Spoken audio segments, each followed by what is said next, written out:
मेरा नाम दुआज़र है। मैं ज़हीर अहमद की बीवी हूँ। मैं कराची से लाहौर अपनी मर्ज़ी से आई थी। मैंने अपनी मर्ज़ी से यहाँ लाहौर में ज़हीर अहमद से निकाह किया था। बिस्मिल्लाहिर्रहमानिर्रहीम। अस्सलाम वालेकुम नाज़रीन, मैं हूँ फ़याज़ महमूद और आप देख रहे हैं फ़याज़ महमूद यूट्यूब चैनल। नाज़रीन, इस वक्त दुआ ज़हरा की मौजूदगी जो है वो मौमा बनी हुई थी कि वो इस वक्त आखिर है कहाँ पे, क्योंकि जब उसने पहली वीडियो जारी की, जब उसकी स्टेटमेंट आई मुबैना शादी के बाद, उसके बाद उसका कुछ पता नहीं चल रहा था कि वो आखिर चली कहाँ पर गई। लेकिन उसके बाद एक नई वीडियो आ गई और वीडियो में उसने जिस तरह से बैठ के कन्फ्यूजिंग सी स्टेटमेंट एक और जारी कर दी, जिसमें उसने कहा कि मैं अपनी मर्ज़ी और मंशा के मुताबिक यहाँ पर आई हूँ और अपने हस्बैंड के साथ रह रही हूँ और खुश हूँ और हमें रहने दिया जाए। और उसने अपनी जान को ख़तरे का हवाला भी दे दिया। लेकिन वो रह कहाँ पे रही थी ये ना तो उसने ख़ुद बताया, ना कोई और बताने को तैयार था। लेकिन सिंध हाई कोर्ट ने क्योंकि ऑर्डर जारी कर रखा था, तो उस ऑर्डर की रोशनी में उसको तलाश करने का सिलसिला जारी रखा। जैसे मैंने कहा कि सिंध पुलिस, पहले मैं अपनी वीडियोज़ में बता चुका हूँ कि सिंध पुलिस जो है मुसलसल जो ऑपरेशन कर रही थी उसको ढूंढने के लिए, और पंजाब पुलिस उस पर हेल्प आउट कर रही थी, क्योंकि पंजाब पे पहले मिली और यहीं पे ही उसका मुबैना निकाह सामने आया। तो उस पूरी सूरत हाल को लेके ये दोनों सूबों की पुलिस उसको ढूंढती फिर रही थी। लेकिन उसके बावजूद ये ख़बर सामने नहीं आ रही थी कि आखिर दुआ ज़हरा चली कहाँ पर गई। उसका जो पता है वो है कहाँ पर, मालूम ही नहीं था कि वो कहाँ पर है। लेकिन ऐसे में अब कुछ इन्फॉर्मेशन सामने आई है। ज़ाहिर है हमारे दोस्त हैं और मुख्तलिफ लोग इस पे काम कर रहे हैं, वो इन्फॉर्मेशन हासिल कर रहे हैं। शाहिद भाई हैं, उन्होंने बड़ी अच्छी इन्फॉर्मेशन सामने लेके आए, तो मैंने सोचा कि आपके साथ मैं भी शेयर कर दूं।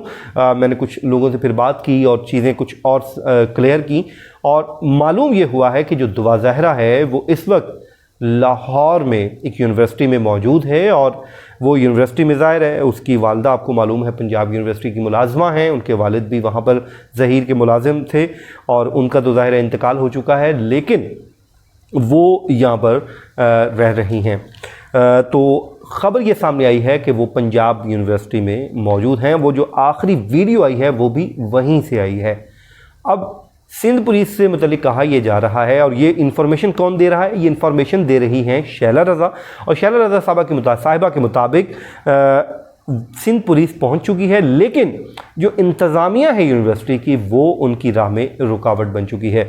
अब सिंध हाई कोर्ट ने ऑर्डर किया था कि 19 मई को बच्ची को हर सूरत अदालत में पेश किया जाए, तो उसी ऑर्डर को इम्प्लीमेंटेशन के लिए सिंध पुलिस पंजाब में आई और ये ग़ालिबन जुमे या हफ्ते को यहाँ पर पहुँची थी। उसके बाद से ये तमाम तर जो डेवलपमेंट सामने आ रही थी। और उसके बाद शैला रज़ा साहिबा ये कहती हैं कि वो न सिर्फ दुआ ज़हरा के केस को देख रही हैं, बल्कि निम्रा काज़मी का जो मामला है उसको भी हम देख रहे हैं। उसकी वजह क्या है? वजह वो ये बताती हैं कि इनकी उम्र जो है वो कम है, ये बालिग बच्चियां नहीं हैं और छोटी बच्चियां हैं, इनका निकाह नहीं हो सकता था। और वो ये भी कहते हैं कि बज़ाहिर, वो कहती हैं कि बज़ाहिर इस मामले में कोई ताकतवर लोग दिखाई दे रहे हैं। यानी कि उन्होंने भी उसी गैंग की तरफ इशारा किया है कि कहीं कोई गैंग तो इन्वॉल्व नहीं है, क्योंकि उनका ये कहना है कि दिल नहीं मानता कि एक बच्ची अकेली रेंट कार पे बैठे और लाहौर आ जाए। तो वो कहती हैं कि दिल नहीं मानता, इसमें कोई ना कोई ज़रूर इन्वॉल्व है।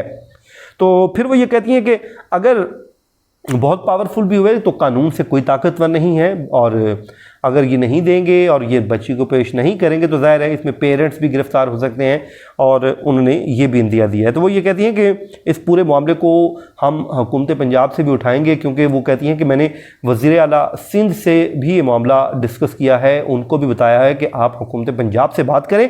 और यूँ अब ज़ाहिर है जब हुकूमतें इन्वॉल्व हो जाएंगी तो फिर मामला ये है कि जल्द से जल्द सॉर्ट आउट हो जाएगा। और उसकी वजह यह है कि जब गवर्नमेंट बीच में इन्वॉल्व हो जाएगी तो फिर जल्द ये मामला हल होगा, और न सिर्फ हल होगा बल्कि दुआ ज़हरा को सिंध हाई कोर्ट में पेश कर दिया जाएगा। फिर वहाँ पर हो सकता है कि सिंध हाई कोर्ट दारुल अमान बच्ची को भेज दे, कुछ दिन अकेली रखा जाए उसको, फिर आगे उसकी स्टेटमेंट ली जाए, और फिर वो अगर आके कह देती है कि मैं मेरे पे प्रेशर था, दबाव था, फिर जाहिर है वो बच्ची अपने पेरेंट्स के साथ चली जाएगी। लेकिन अगर कहती है कि मेरे ऊपर दबाव नहीं है, मैं अपनी शादी मर्ज़ी से की है, तो फिर भी कानून का जो इत्तलाक है वो होगा, और अगर वो रहना चाहेगी तो फिर रह सकेगी। तो ये नाज़रीन कुछ इन्फॉर्मेशन थी जो आपके साथ मैंने सोचा शेयर कर दूँ।